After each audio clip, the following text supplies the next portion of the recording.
na ito mga lods. Pwede na to.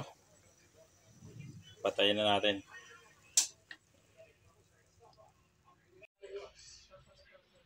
Ayan na mga lods. Finished product. Pork nilaga with labong. Sarap. Mapaparami na naman ang kain natin ito. Salamat mga lods sa panonood nyo.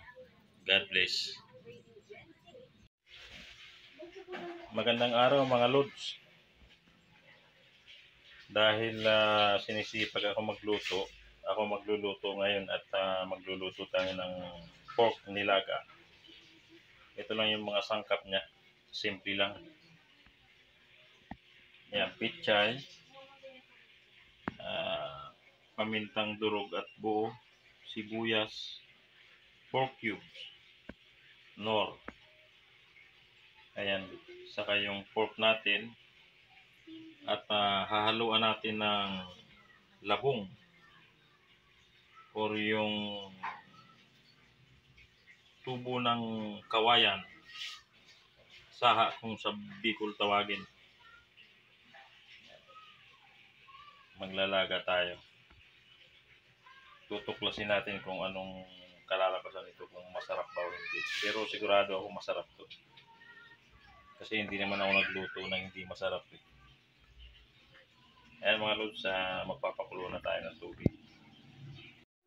At ayan na nga mga lodi, dahil nakasalang na yung mahiwagang kaldero ko. Sisindihan na natin tong kalan. May tubig na yan. Pakulo na tayo ng tubig.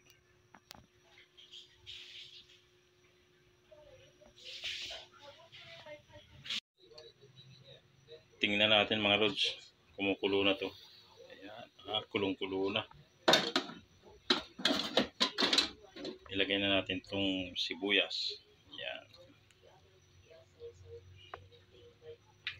Tsaka pamintang buo at durog. Ayan. Tapos takpan ulit natin. Palambutin muna natin ang gusto bago natin lagyan ng asin. Tsaka timpla. 2,000 years later. Tingnan natin mga lods. Wow.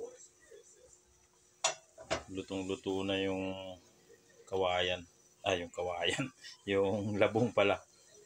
Kawayan din naman yun. Pagka lumaki na. Ayan. Pwede na natin itong ilagay. Yung pechay.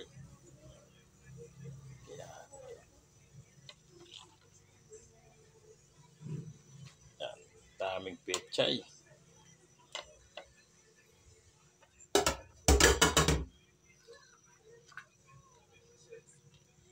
Wow. Yummy.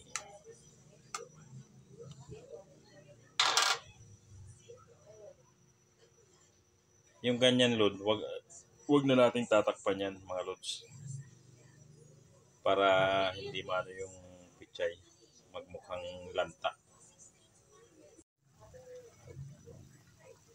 Okay na ito mga lods. Pwede na to. Patayin na natin.